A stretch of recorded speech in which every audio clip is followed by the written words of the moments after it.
And good morning. It is 20 minutes after 7 o'clock, and joining us in studio is Jim Tucker, the dad, not the son. We just had the son on just a couple weeks ago here, but we got the dad in this morning. And then we got another member of the Tucker family, Jennifer Tucker, on the phone as well. And also joining us on the phone here, Shaundra Bodnar. She is with the organization called Project Protect Me. Good morning, everybody. How's everybody doing? Can you hear me okay?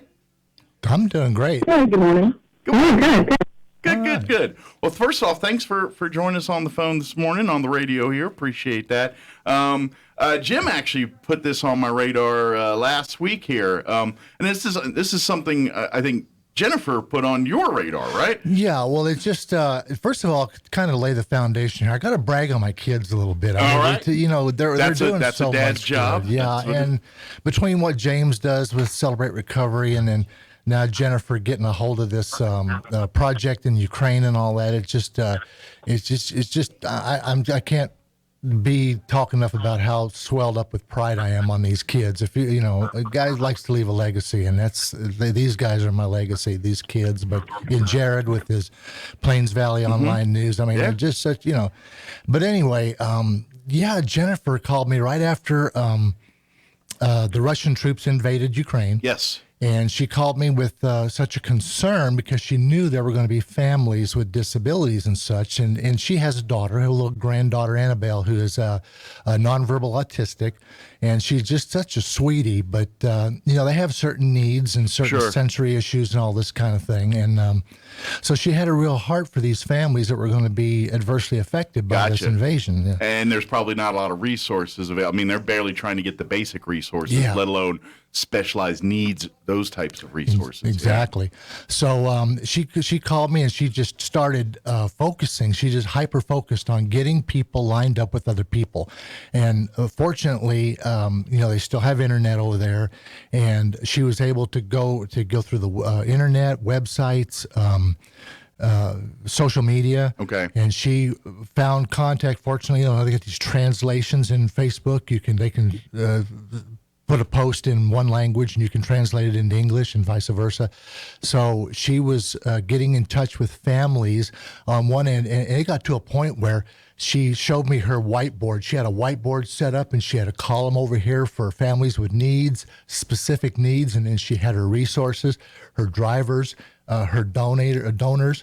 And she was connecting all these people together. Yeah, and it was just, it was great. She'd follow these families. She followed one family, say, like from the Donetsk region, she had one. Okay. And got them help and lodging and fuel in people's cars and help all the way out, over to the border. So just be plugging connections together, basically. Exactly. And she was just but it was getting overwhelming for one person. Gotcha. Oh, this sounds very like a more modern ham radio style situation, Jim. I was just thinking. Yeah. It is. As long as the internet stays intact, we're good, right? Which, if folks don't know, Jim's other passion is ham radio. So. And there's been a part there played too, which we can go down that trail another day. But so anyway, she started putting all these connections together, and it was helping several families, but just 3 or 4 families is overwhelming for one person. So during the course of all this, one contact led to the other, and what have you. So she finally ran across Shaundra and Project Protect Me. Okay. And she found out they were doing a lot of the same things that she was doing, but had probably more resources and boots on the ground, so to speak. Yes, absolutely. And Project Protect Me was started by retired Army veterans, so mostly from armed forces here in the United States and some in the UK. But these guys, you tell an old combat veteran, well, I want you to go back into the war zone and do some help this time. Man, it's like, they just, but it's all volunteer. And they go in. Now, a lot of organizations, they work the border, and they won't go in. Some do, some don't. Gotcha. And that's understandable. Some, Sure. But these guys are like, let's they're go. Going to where the help's needed, and regardless if the risk is high or not. Absolutely. And Shaundra, who's with the organization, this actually started before, because I was kind of checking out the website, and the organization's really been involved in domestic stuff like Katrina, things like that, along with international things like what we're seeing in Yugoslavia right now. That's correct, right, Shaundra?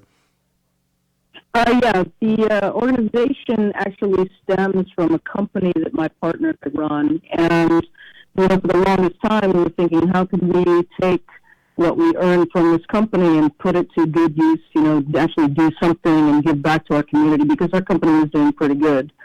So we all come from the military, but we've worked together as far as hurricane response and protecting people and businesses in austere environments. We kind of all come from that. So as far as like getting supplies and stuff like for Ukraine in here, and like Jim was mentioning, you're going across borders to get to where the people are. I mean, is this like? I mean, obviously they're not fighting, but I mean, is it to the point where they're geared up like they would be in a war zone, going house to house giving stuff? Is it kind of like that, or is it a little bit more? No, we're getting it to like a distribution center kind of. I'm just trying to kind of get like what's the lay of the land and what they're doing when they're actually over there in this part of the country and everything. Well, the Ukraine is not a small place. It's pretty big. Yeah. The trip they're doing today, they're driving about 11 hours into the country, which is pretty far. It's really close to a red zone. They're kitted up, and, it's extremely dangerous no matter where you are in that country. Sure. I mean, even in Lviv, which is pretty close to the Polish border, there have been missile attacks in that town a mile away from where the team stays. So, wow. It's not a safe place by any means. For them to volunteer to jump back in and go and help people, I can't say enough about this team. They're incredible. Wow. Now, are they? I'm just curious if they're seeing. Obviously, we here back home, we're seeing on the news some of the reports of what the Russians are doing to civilians, things like that. Are your folks seeing some of that kind of stuff, or reporting any of that kind of activity on their end? Are they seeing that kind of stuff? They're trying to stay away from areas that, they could get shot. Sure. They don't want to go to active combat areas where they're currently fighting. Yeah. And the checkpoints all over the place that they have to pass through have been pretty stringent on who gets through these areas and who's allowed in certain towns. So they've been stopped many times. Vehicles searched and stuff like that. The Ukrainian military and the city patrol units are pretty paranoid about who comes in. So, most cities where there's tons of people are pretty safe, but when you get out into the country, it's less so. Gotcha. There's not as many checkpoints. There's not as many guards protecting the town. So when they get out into areas like they're heading today and tomorrow, it's going to be a little bit sketchy. Gotcha. So, we're in constant contact with the group. We use some forms of WhatsApp and Signal and all these great, little apps that tend to be great in situations like this. Sure. The fact that the internet is still working and they have the ability to communicate is a godsend, because, we worry about every single thing they do and everywhere they go, and they're constantly updating me with where they are at checkpoints and sending me GPS locations and stuff like that. Wow, it's amazing to see, and really the internet. That's all the Elon Musk stuff, isn't it? Where he put the satellites floating them in space there. Why they got the internet, or is it more than that? I don't know. I remember Elon moved a bunch of his satellites over that region so they couldn't cut off internet. That was one of his moves. I didn't know if that was the reason why they still have it, or there's one of many reasons. That may be a factor, but they said they haven't really lost comms. I mean, the moment they got in country, they all swapped out SIM cards to make sure they'd have phone, and the internet hasn't been a problem, really. Okay, good. Well, because usually that's one of the first things that goes down in war zones is communication abilities and things like that. So I imagine for you as an organization and for the people in need, that's probably been a godsend to at least have, because communication's hard in a war zone, but logistics are very hard, and this is probably the one saving grace that makes those logistics manageable for you guys to at least put connections to the people in need. It's actually amazing. We can talk to people that are actually in areas still held by Russian forces, and of course they're begging to get out and begging for help. Unfortunately, in some cases, there's nothing we can do about it. Sure. But try to talk to them. Jennifer really tries to, keep these people's hopes up, that it's not going to last forever. We'll get you out as soon as we can and stuff like that. I mean, it's amazing that she can talk to people that are still in, captive areas. Sure. Are you This guys is even? an entirely different kind of war, Sure. Entirely different.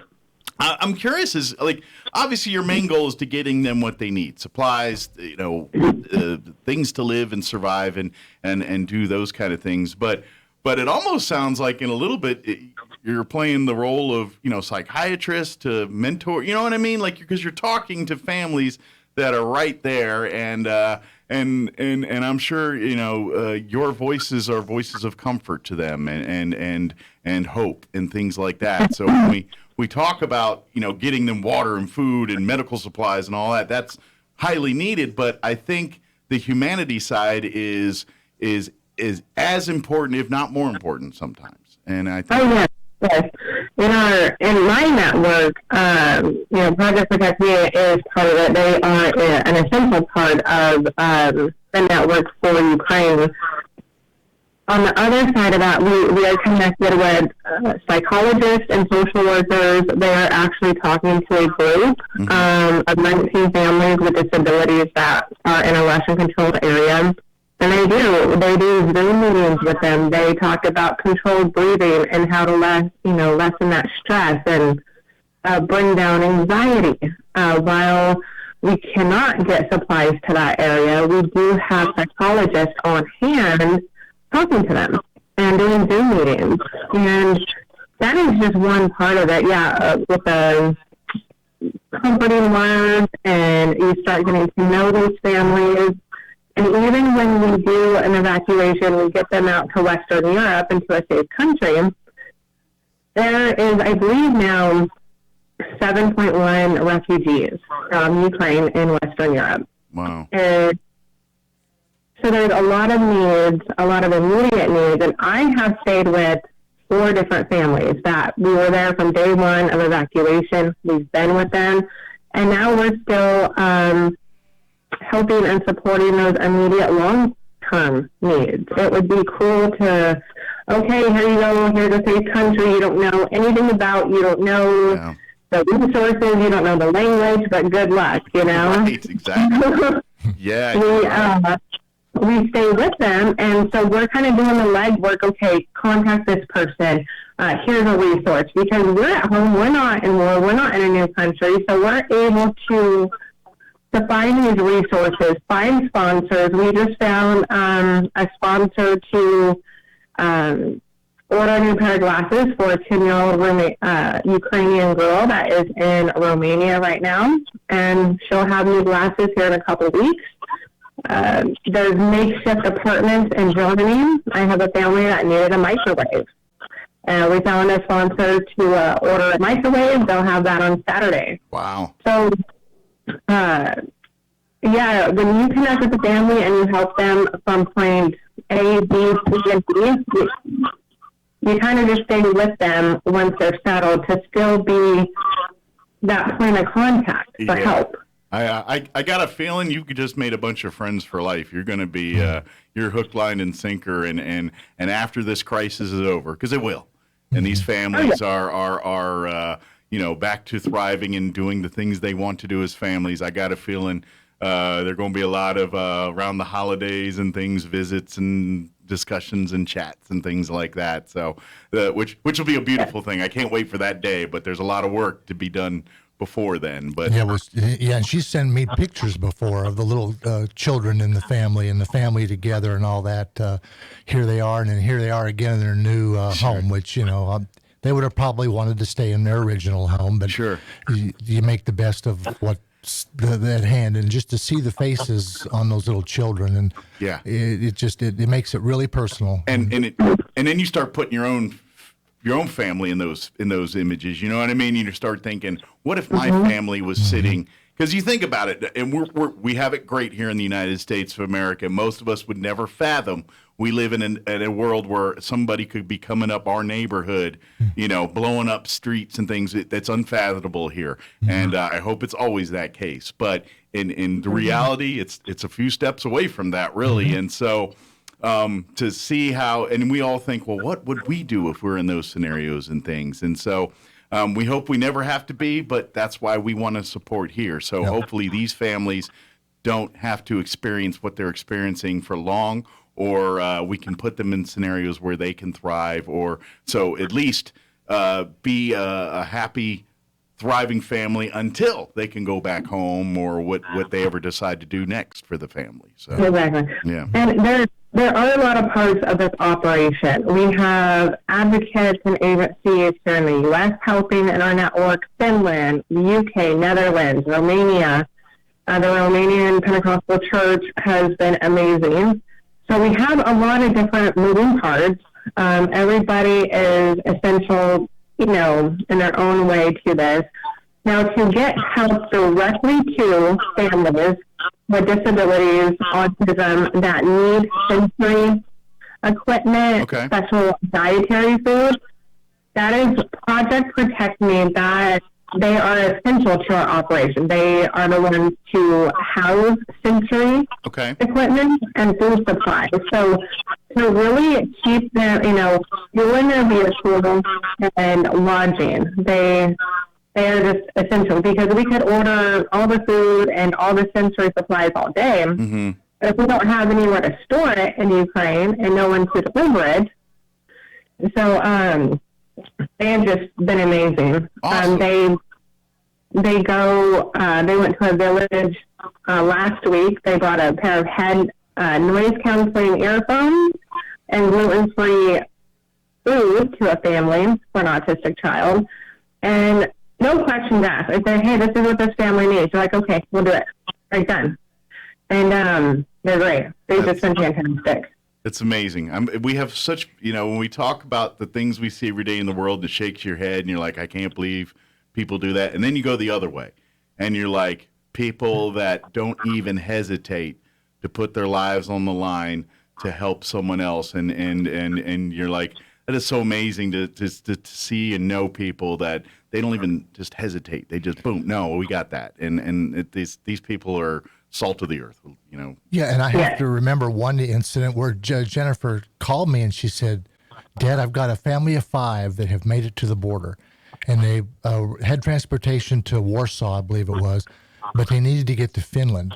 Well, Finnair was offering free flights into Finland out of, for refugees for just the price of the tax of the flights. Okay. So she flew a family of 5 from Warsaw to Helsinki for $144. That's great. Yes, it's there, Awesome. It's great. Yeah. So a lot of organizations and individuals just coming together to get this done. And what I love about this whole thing is you always hear things, because it's easy when you get a global thing like this and thousands, millions maybe, displaced things that are going on here.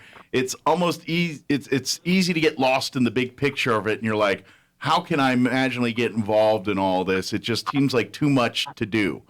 And this organization's it does look the old saying, it's the old joke, how do you eat an elephant? One bite at a time. And that's exactly what sounds like what Project Protect Me is doing. They're helping families, one family at a time, going through, is it one family that needs to get out? Is it another family needs to get supplies for their special needs children and things? Okay, that's what we're going to do. And you just pick these things and help, and that's humanity. We talk about organizations and we hear because we all think in our head, we think, oh, the Red Cross comes in with 70,000 things to rescue everybody and all that. And that's not the case on what's going on here, and won't be the case. So it's really stuff like this where you, and I hate to say this, but look at the stories of World War II and how refugees and things and getting Jews out of some of these areas and things like that. Read those stories, and it's not a whole lot different than what's going on in that part of the world again right now here, and it's the technology may have changed a little bit, but the storyline has not, and it's kind of sad in some ways when you think about it and you think humanity has evolved a bit, but it hasn't. But that's what I love about this is Project Protect Me is really going in, and it's okay, if it's something tiny, like that's going to help this one family versus something that's going to help a whole village, we're going to do either way. You know what I mean? And I love that here. So let me ask you, this as far as I'm sure money, finances, donations is a big thing. What is monetary the big thing that can help? I would imagine volunteers and things. If there's some veterans listening that maybe are finding out about this and saying, this is like an organization I'd like to get more involved in being more of the boots on the ground stuff. I'm sure you can always use more of those folks, but the average public that's just out here listening, what's the best way they could get more involved? So I will tell, sorry. No, go ahead, Jennifer. Oh, I was going to say real quick, monetary, and I tell you, I have learned this very quickly. If people want to help immediate, it's the monetary donation. Gotcha. Because Project Protect Me can buy supplies in Lviv, Ukraine, that we can buy it quickly. That saves money on shipping. For people want to donate supplies from here. It's going to get held up in customs. It's going to take a month to get here. And Project Protect Me, they can just buy right there. Gotcha. And if they have to go to Poland, they can get it right there. Gotcha. Mm-hmm. Cuts a lot of steps out of the process there. Yes. And then Shaundra was going to say something. Yeah, I was going to say many of these items, all it takes is driving around and looking. They're very specific. The gluten-free stuff has been the hardest to find, but a lot of the sensory toys and stuff, the guys, I give them a list, and I kind of say, go for it. Try to find these items. They drive around. They find what they need, and provide it to these families. I think sending it from here, I just don't think is going to get there fast enough. Okay. And, get to the people that need it quick enough. Yeah, that's the problem is where time is of the essence here, and so and that's where it's tricky. So, but where there's a desire, there's people they'll find a hole. If you're kind of concerned as a listener or as someone listening, find out. Reach out to the website, call direct, call out and say, hey, what can I do specifically? And they'll tell you specifically what you can do to help out directly. Yeah, exactly. I mean, a lot of people that want to volunteer, they don't realize the roadblocks we've had to face over the past month. They come in with a rental car, but rental cars can't go past certain cities. So they'll get stopped and turned around. Sure. A lot of rental companies don't let you go past the border. So, I mean, we always need good veterans. That's what sets our organization apart from many others. We use people that are experienced in these types of scenarios. Sure. And it's when we really don't have to, babysit them. They can hold their own. Our team's really a tight team, but we're always looking for new veterans to come and help and join. But they have to come for the right reason. We're not there to fight. Right. We're there to help. We're there to do something. These communities of disabled, autistic, you name it, they're often forgotten in these types of situations in war. Gotcha. And we're here to let them know they're not. So I imagine really the military background, all walks of life, from obviously your medics and your those types of frontline soldiers and veterans are obviously their skill sets. But I would even argue like your in the rear with the gear military folks, your CE guys, your ones that have actual skill sets in maybe engineering, mechanics, things like that. They'd probably be very useful over there as well, serving needs, and maybe, hey, maybe they got to help restore power somewhere or something like that. If that's an issue that runs up in one place they come across, I'm sure, you know what I mean? There might be actual stuff like they did in their Army days where they were getting fresh water to their troops. Maybe they have to get fresh water to some of these civilians and things, those types of skills might be helpful too. We get requests day and night for anything and everything specific, helping a organization try to rebuild or reestablish power. Okay. And I get veterans reaching out. Look, I was a combat engineer. How can I help? Yeah. I'm not only a veteran, but I'm an electrician in my civilian job. Can I come out and help? And I'll direct them to the right place and the right organization and say, sure, they can use you. Gotcha. Same thing with medics. We have, everybody's a medic pretty much, but we have, EMTs and paramedics, and they're definitely needed all over the place. So we just make the contacts and we say, okay, your point of contact is this, go to work. I'm So curious. we kind of help out in every way possible. Gotcha. How's been communication? I mean, is there a lot of English speakers over there where that hasn't been a problem, or could there be more help in that side of things too? People that speak Russian, Ukrainian, things like that may be military experience. Is that an asset as well, or is that not necessarily a problem here?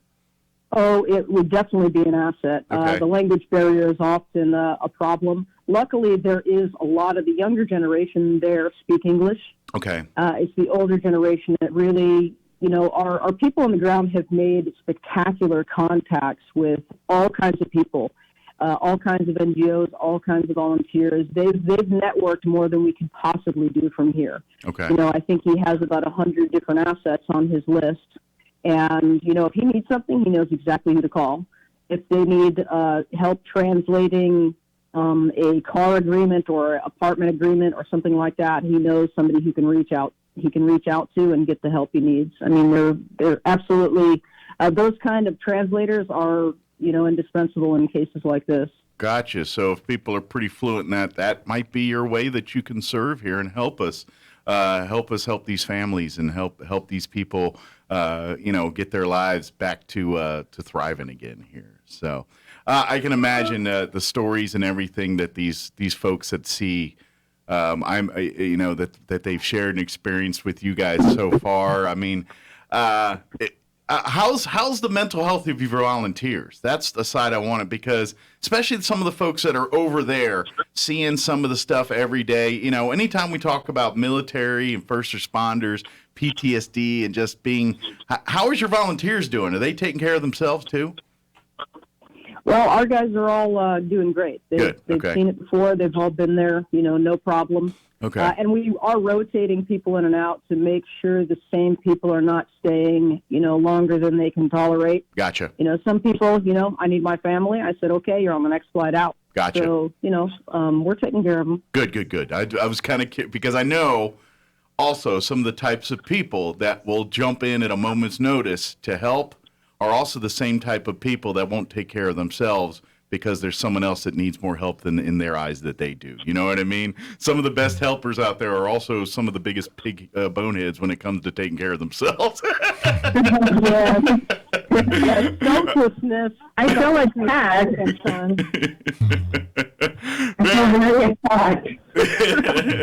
It's like, no. Stubborn veterans? No. But again, so probably the best resource for folks to check out is probably go to the website, right? projectprotectme.com. Would that be probably the best place for most folks to learn more right now? That is the best place to look. We Okay. have all kinds of pictures on there, information. We have ways they can donate to the program. We have all our tax information and, nonprofit information. Our UN information is all on there. Okay. If they want validation about the program, they can just reach out and check it out. Excellent.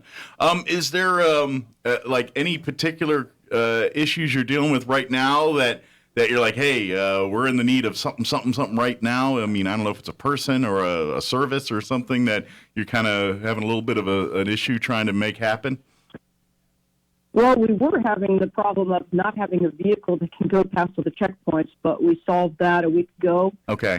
We were able to purchase a vehicle, and the group all kind of put money towards it so we could buy it. Okay. Because we're not getting a lot of support from the community as far as monetary. So my company and all the volunteers put money towards it, and they're doing it almost every day, putting money towards the supplies that we need to deliver.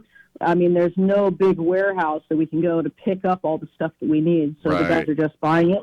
And, at some point, their money will run out. I don't want them to, lose their house over this project. So, Sure. That's basically what we need from people is their support. And just spread the word about us. If you can't help, talk to someone who can. Yes. Or just share it with a neighbor or a friend, family member.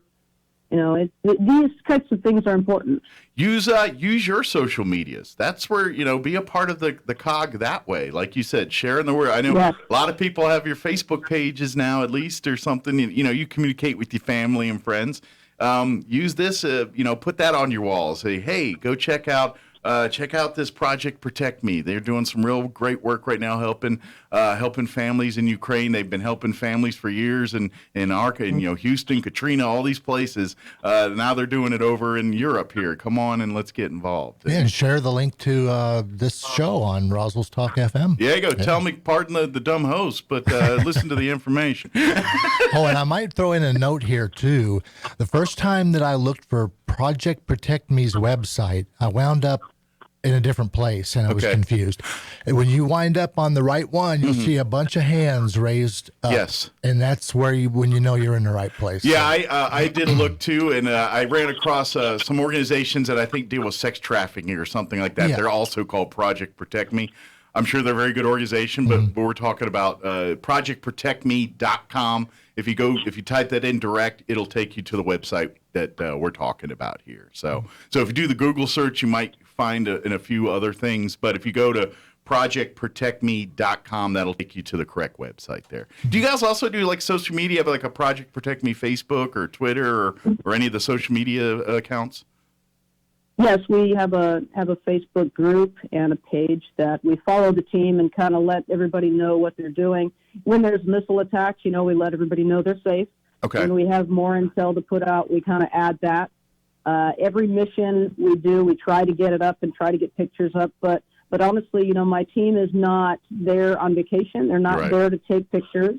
Taking pictures of people that are on their worst day ever is not really what we do. Right. So they're there to help you them, won't find everything. Yeah, you won't find everything on the page, but there is some stuff on there to show people kind of what we're out there doing and who we're helping and stuff like that. Yeah. So please follow it, like it, and then get involved. Even if it's donating money or just something as simple as bookmarking and sharing some of the information about Project Protect Me on your own little social medias and things like that. As many eyeballs as we get on it, the more that know about it, the more money, the more resources, the more things that can happen to help families and people that are in crisis right now. So we're about out of time. Ladies, is there any information that we wanted to share that we just skipped over and didn't get a chance to talk about? I think everything we covered. We're the Project Protect Me, Shaundra. She's been great to work with, and just fuel, lodging, and money, any kind of help, so they could keep buying supplies, so we can get it there quicker. Yep, these are families that in some cases probably never fathomed they'd be doing this. And a couple years ago, they were living just like you. You know what I mean? Living their lives, waiting for their movies, going to work, doing their thing, and now their complete world is upside down. And to be honest, you yourself is not that far away from that. It's a lot closer than you think sometimes. And so think about that and see what's in your heart and see if you can help out here. It's easy. It's easy to put yourself in those shoes. I know we have it great in this country, the best country in the world. But be honest, we're not that far away from being in those same shoes as those families are here. I mean, it could easily happen. It's not as unfathomable as we probably thought, say, 3-4 years ago. It's just interesting. So, thank you very much for what you ladies do. And Jim, thank you for putting this on my radar here and getting involved. And like you said, he's just a proud papa bragging on his kids that they're just finding basically holes in the line and saying, where can I help? And that's what they're doing. And with your sons did that, your daughter here, so awesome. But thank you, ladies, and we'd love to get updates from time to time. Maybe we can get Jim to get you guys back on here in a couple weeks or a month or so and see where you're at and what updates and things like that, if that's okay with you guys. Yeah, that sounds great. Awesome. Perfect. Well, thank you, ladies, and we'll talk to you again soon. And thank you for all the work you're doing, and tell all those folks that are boots on the ground over there. We're praying for them, and God bless them for all the work they're doing over there. Absolutely. All right, thanks, Mike. All right, thank you, guys. We'll let you get back to work, and I'm sure you got about 27 different fires to put out, so we'll let you go do that. All right, thank you. We'll talk to you again soon, okay? All right. All right. Bye-bye. Bye. All right, there we go. Thank you thanks to your daughter and for bringing this to our attention here in Shaundra and the work that they're doing there. And literally, it sounds like it's going from because I know a lot of us think like United Way, you cut a check, and no, these folks are like contacting families that are sitting there and saying, "Hey, you need glasses? Okay, we're going to try to put you in touch with something." That's real world sitting there helping doing things. They are, and there's so many good organizations and groups and things, but this is, like you said, one way that you can, most of us, I think, really want to get in there and make a difference. And sometimes you feel so helpless because you just, but anything you can give to Project Protect Me just does a world of good. You're helping people that are caught in the middle, basically, of a political pissing match, basically. Oh yeah, it's don't get me started down that road. Jim, as always, appreciate the visit. We'll see you soon, and tell the rest of the family hi for me. I will. Thanks again for helping us. All right, take care. Okay, anytime. bye-bye. All right, 7:56. Let's do a quick commercial.